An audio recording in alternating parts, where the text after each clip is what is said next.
the objective of weight training in the context of a fat loss phase is not caloric expenditure. Yeah. It is muscle retention. And I think that gets lost on a lot of people, particularly Gen Pop Yeah. clients. They could have this 600 per day calorie deficit achieved throughout nutrition. However, they're convinced that the 200 calorie weight training session is like the answer. That 45 minutes an hour that they did is what's causing the fat loss, and that's just not the case. And that tends to for people to put far too much emphasis on trying to achieve caloric burn during a weight training session in a fat loss phase, which is a dangerous game because typically what people do is there's a few things they do. Number one is shortening rest times Yeah. because they think, whoa, I can't be resting. So I've got to be like high intensity, they will say. Whereas the research has shown that longer rest times are actually more conducive to muscle growth.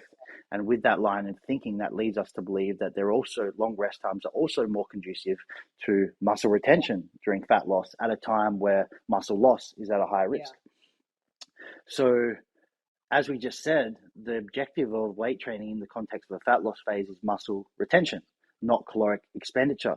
So don't go suddenly turning your training into circuit training and doing these little like 30-second rests and then going to pump out another set, because most likely what is happening is you're getting minimally increased caloric expenditure with a significantly decreased training volume.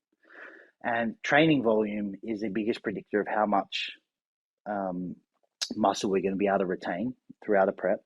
And if your training volume is taking a massive hit because every time you go into a subsequent working set, you're so fatigued because you haven't given yourself enough time to rest that the performance in that subsequent set is so terrible, then that just puts you in a place where you're potentially at a recipe for muscle loss.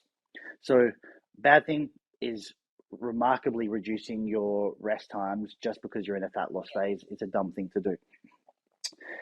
A second thing that a lot of people like to do, which I think is a mistake, is to suddenly increase their reps. Yeah.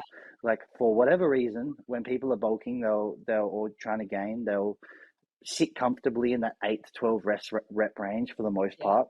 And then the fat loss phase comes along and they're just whipping out these 30 rep sets out of nowhere, like the fat loss sets. As we said, the objective of the weight training is for muscle retention. It's not for caloric expenditure, because the potential for you to be able to burn a massive amount of calories in a 45, 1 hour, 1.5 hour weight training session is just not high. Yeah.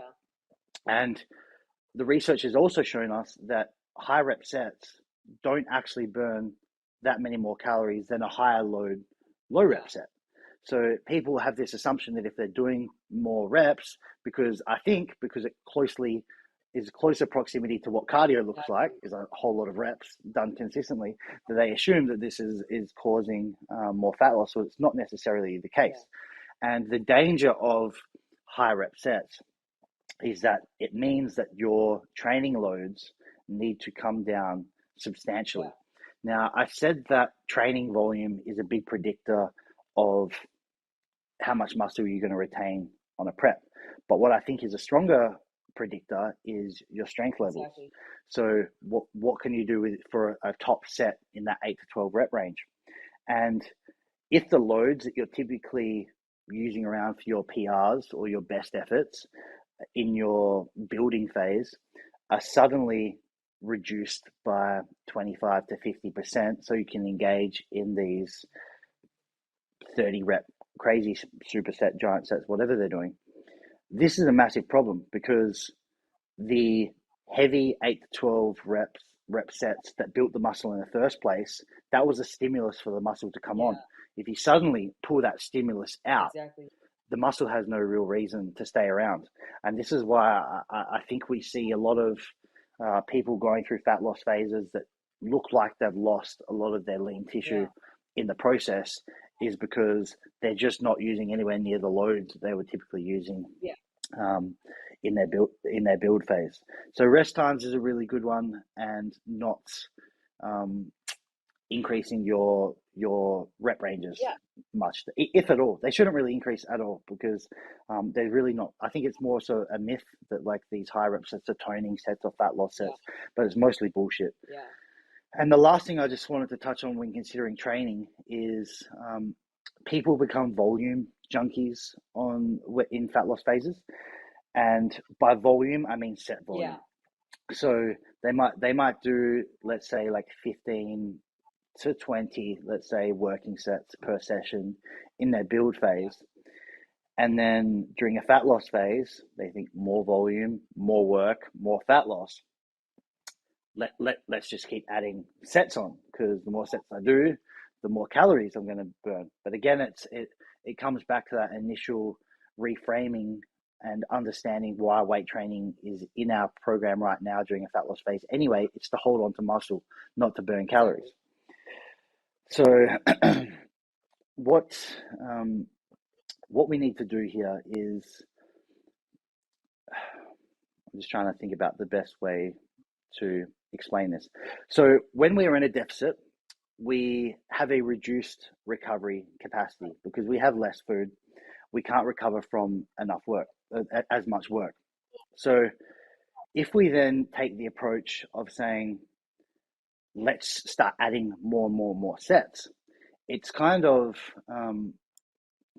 it's illogical, because our recovery reserves are going down, and we have these individuals or clients wanting to push the sets up. So they're working in opposition. So a better approach to take with your clients is actually to reduce or moderate overall set volume, so that your sets that you're performing are quality, the sets are occurring with less fatigue, and you're able to more closely approximate your top sets or your best ever sets that you would normally do in a build phase. Because if your recovery reserves is tapped out at, let's say in a build phase, you can recover from 20 working sets per session effectively. And then you're halfway through your fat loss phase, and now you can only recover from 15 working sets. If you then say, okay, well, let's go 25 sets so we can get a big extra calorie burn, you're just throwing shit on the scrap pile. It's just a whole lot of junk volume, because you can only recover from so much. And that extra sets that you're adding on top is basically providing minimally additional caloric burn with no additional anabolic stimulus, and potentially an increased catabolic stimulus. We need to understand that weight training is a catabolic event. But the reason that the net gain is anabolic is, think about it like digging a hole. So we dig a hole, and that's the training, the catabolic event. We break down tissue, cause muscle damage, but then we fill back the hole with our recovery, our eating, and our protein and our carbohydrates and things like that. Now, in a prep or in a fat loss phase, what can typically occur is we start digging the hole, but we dig it too deep by throwing all these excessive sets on top. Junk volume, people might call it. Now, in a fat loss phase, we're not eating as much as we normally would. So we've dug this big fucking hole, but now we can't fill it back up, so we can't get back out of the hole. And this, again, is a dangerous place to be in a fat loss phase, where you've got reduced muscle protein synthesis already from the less caloric load, and now you're going increased muscle rates of muscle protein breakdown, because you're throwing a whole lot of extra working sets on top, and that can potentially put you in, or make the negative protein state worse on yourself.